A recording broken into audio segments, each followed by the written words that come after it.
The notification came through while I was standing in the hospital parking garage, still wearing my scrubs, my stethoscope hanging loose around my neck. I'd just finished a double shift in the ER. 16 hours of chaos, blood, and saving lives. My hands were still shaking slightly from the adrenaline of the last code blue we'd run. A 12-year-old girl. We got her back. I looked down at my phone. The email subject line read, "Congratulations. Regional Excellence in Emergency Medicine Award." I read it 3 times before it sank in. They'd chosen me. Out of hundreds of emergency physicians across 5 states, they'd chosen my work on implementing the new trauma protocol that had reduced mortality rates by 18% at our hospital.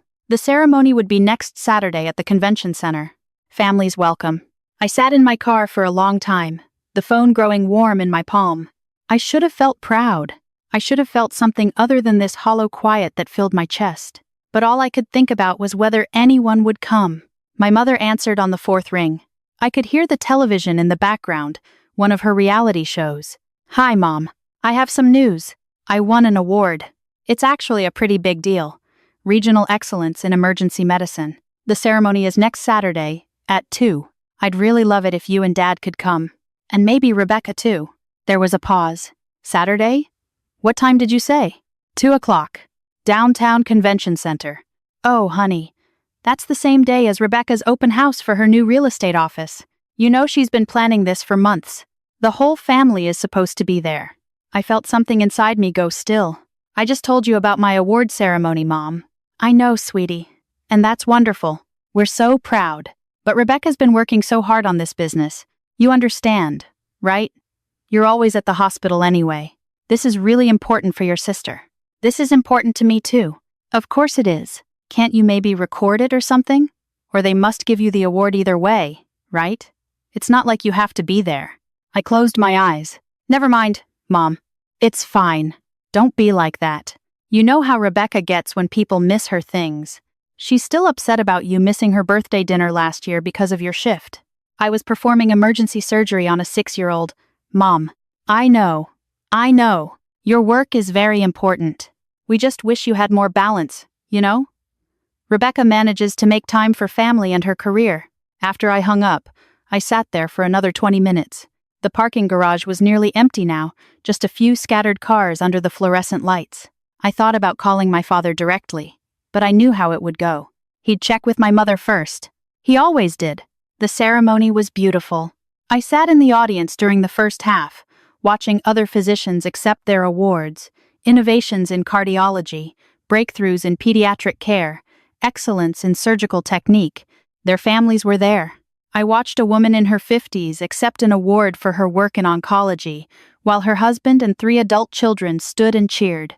I watched a young doctor receive recognition for his research, while his parents cried with pride in the front row. When they called my name, I walked to the stage alone. The MC read my accomplishments, the trauma protocol, the mortality rate reduction, the paper I'd published in a major medical journal, the countless hours of mentorship with residents. I shook hands. I smiled.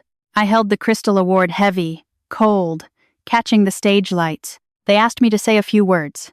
I looked out at the audience, at all those families, and I said what I'd prepared. I thanked my colleagues. I thanked my hospital. I talked about the importance of emergency medicine, about the privilege of being there in people's worst moments. I didn't mention that no one was there for mine.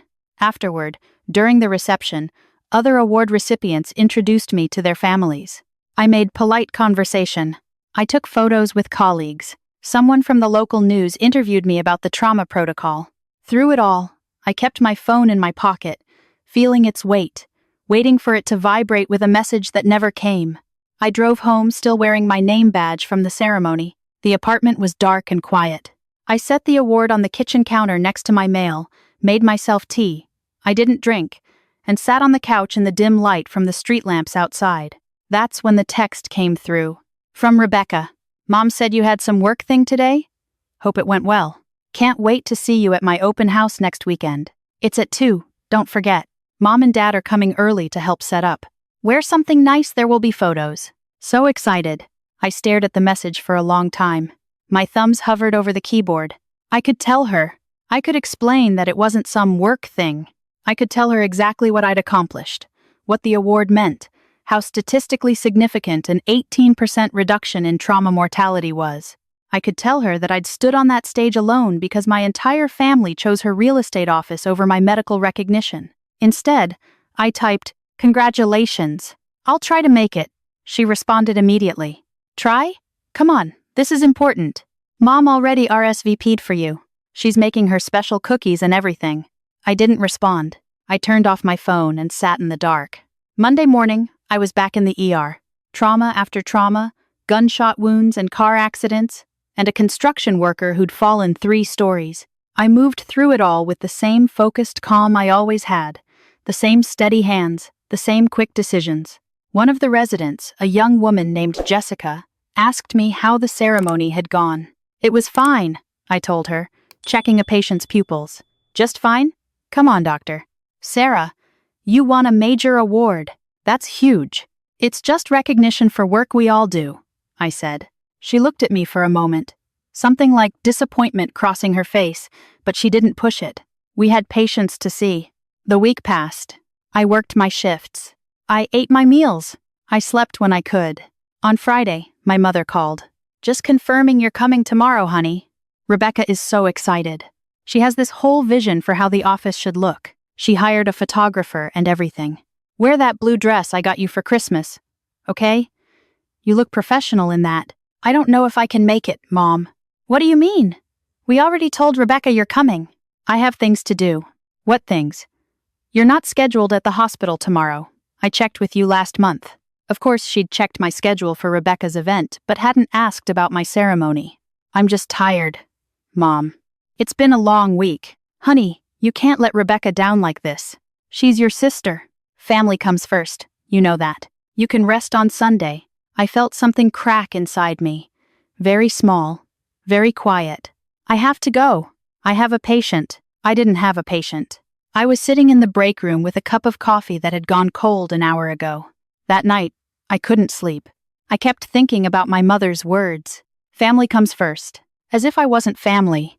As if my 16-hour shifts and my trauma protocol and my award-winning research were somehow less important than a real estate office opening. As if the lives I saved every week mattered less than photo opportunities and special cookies. At 2 a.m, I got up and looked at the award on my kitchen counter. In the moonlight through my window, it looked different somehow. Smaller. I picked it up, felt its weight, read the inscription with my name and achievement. Then I set it back down and went to bed. Saturday came. I didn't wear the blue dress. I put on jeans and a sweater and went to my favorite coffee shop, the one by the river where no one knew me as Dr. Sarah Chen, emergency physician. I sat by the window with a book I'd been meaning to read for 6 months and tried not to look at my phone. The messages started at 2:30. "Where are you?" Rebecca keeps asking. "Rebecca. Hello? Your own sister's big day? This is so embarrassing. People are asking where you are." "Rebecca. Seriously? After everything we've done for you?" I turned my phone face down on the table and tried to focus on my book. The words swam on the page. I read the same paragraph 4 times without absorbing anything. At 3 o'clock, my father called. I almost didn't answer, but something made me pick up. "Sarah." His voice was tight. "What's going on?" "I'm having coffee, Dad. You know what I mean. Your sister is very upset. Your mother is upset. This is a big day for Rebecca." "I know. Then why aren't you here?" I looked out the window at the river, at the way the afternoon light caught on the water. "Did you know I won an award last weekend?" "What?" "An award. Regional Excellence in Emergency Medicine. It's one of the highest honors in my field. There was a ceremony. A stage. Press coverage. The whole thing. There was silence on the other end. I invited you. All of you. Mom said she couldn't come because of Rebecca's open house. But that's today, Dad. My ceremony was last Saturday. You all chose to miss my award ceremony for an event that wasn't even happening yet. More silence. I stood on that stage alone and talked about my work. About reducing trauma mortality by 18%. Do you know what that means? That means 18% more people living instead of dying. That means parents going home to their children. That means children not becoming orphans. And not one person from my family was there to see it. "Sarah." His voice had changed. "I didn't. Your mother said it was just some hospital thing." "Some hospital thing." I laughed. and it came out bitter. I'm saving lives, Dad. Every shift. Every day. And it's just some hospital thing. We didn't know. You didn't ask. My voice was steady now, calm in the way it got during traumas when everything depended on my clarity. You never ask. Rebecca mentions her open house once, and the whole family mobilizes. I win a major award, and it's an afterthought. So no, I'm not coming today. I'm having coffee. I'm reading a book. I'm doing what I want for once. Your mother is going to be very upset. I'm already upset, Dad. I've been upset. You just never noticed. I hung up before he could respond. My hand was shaking again, like after a code blue. But this time, it wasn't from adrenaline. It was from something else. Something that felt like breaking and freedom at the same time. The messages kept coming, but I stopped reading them. I finished my coffee, ordered another, and actually read 3 chapters of my book. When I left, the sun was setting, painting the river gold and orange, and I felt lighter than I had in weeks. Sunday morning, I went for a run. I cleaned my apartment. I meal prepped for the week ahead. I did laundry. I lived my life like none of it had happened. Until the phone call came from my mother at 2 in the afternoon. Sarah.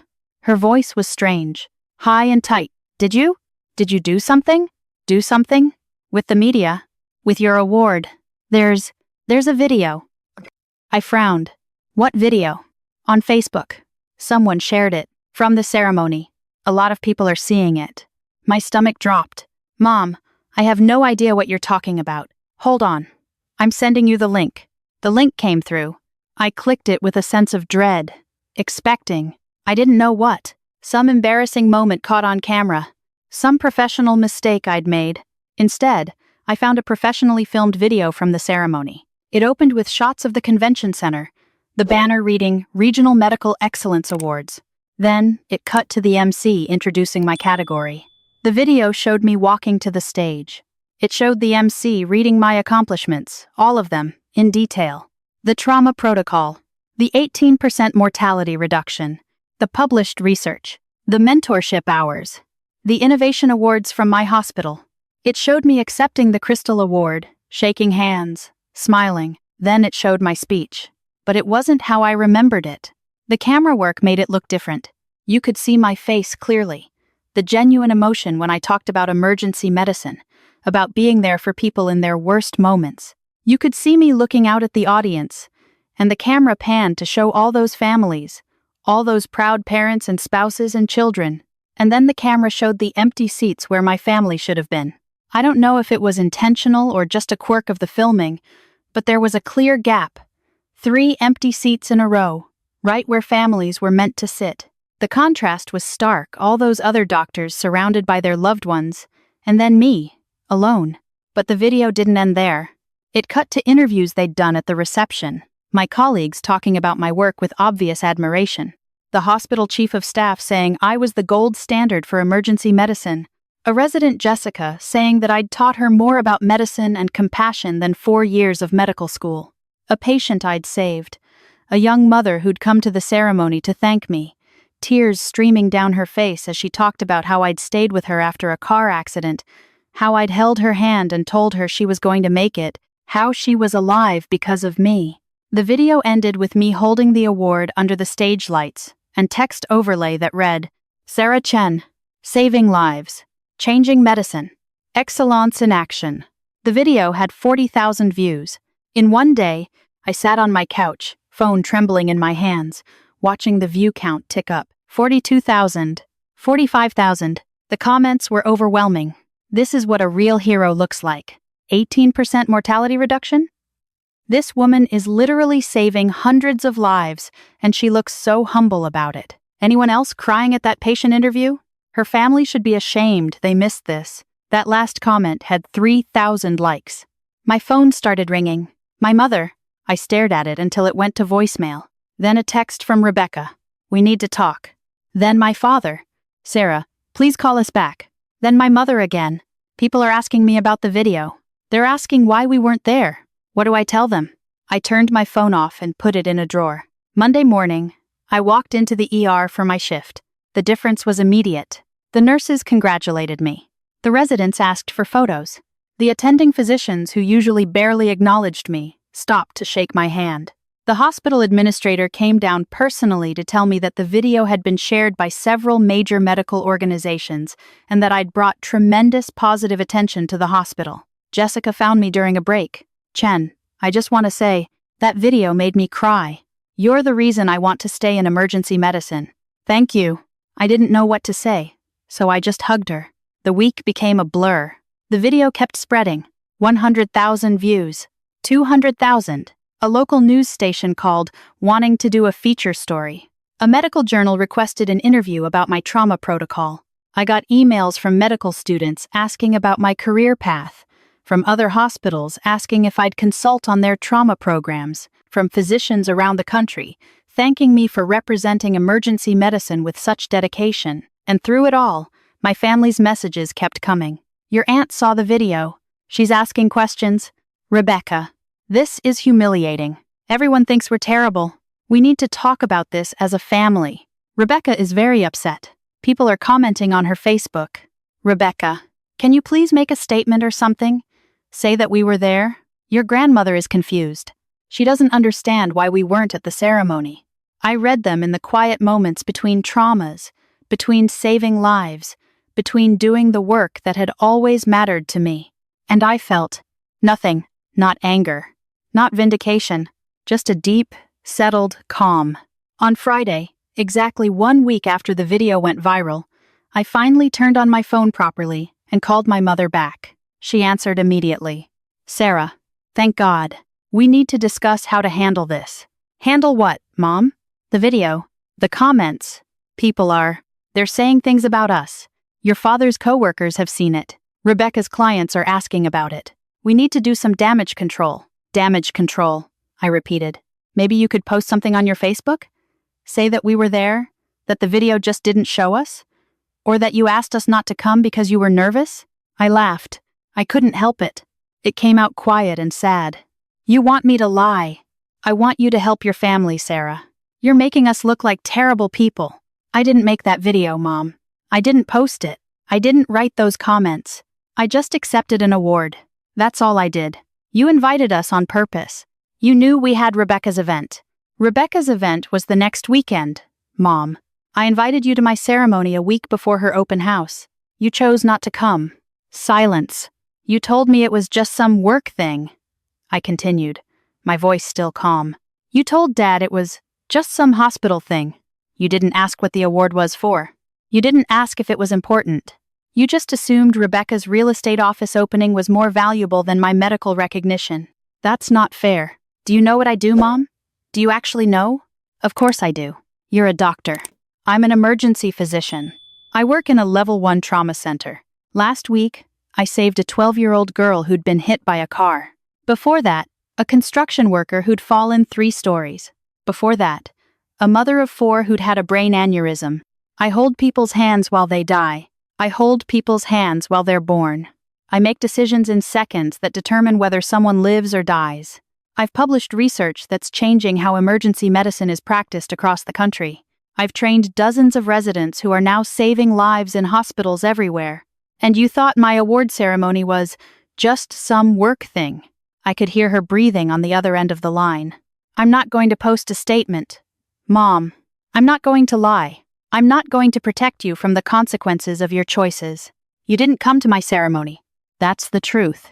Live with it. But Sarah, I have to go. I have patience. This time, I did have patience. A 5-car pileup on the interstate. I hung up and ran.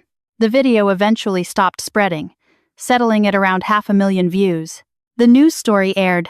The journal published my interview. Life went on. As it always does. I kept working my shifts. Kept saving lives, kept doing what I'd always done. My family kept trying. Apologies mixed with justifications. We're sorry, but you have to understand. And we didn't mean to, but Rebecca was so stressed. And can't we just move past this? I replied politely when necessary, declined invitations without explanation, and slowly, quietly, built distance between myself and the people who'd never really seen me anyway. Months later, on a random Tuesday, I got a text from my father. Just 2 words. I'm proud. I looked at it for a long time.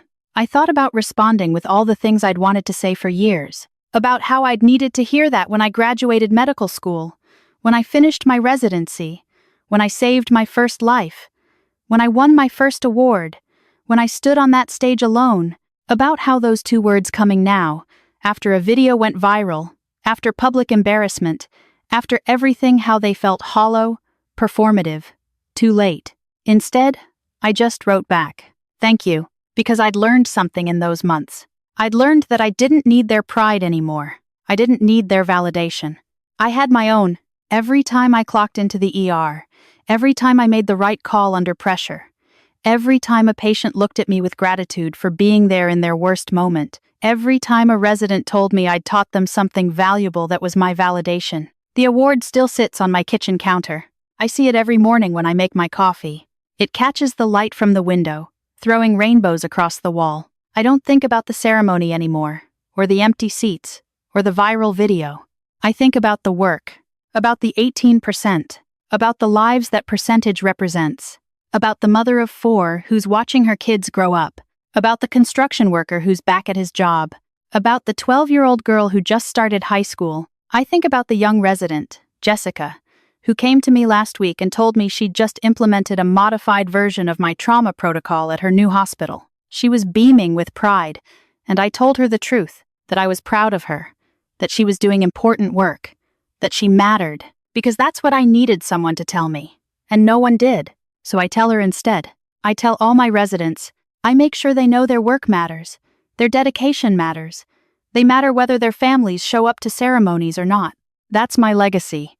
Not the award, not the video, not the viral validation from strangers on the internet, but the residents I train, the protocols I develop, the lives I save, and the quiet knowledge that I chose myself when no one else did. And some days, that's enough. Most days, actually, it's more than enough. It's everything.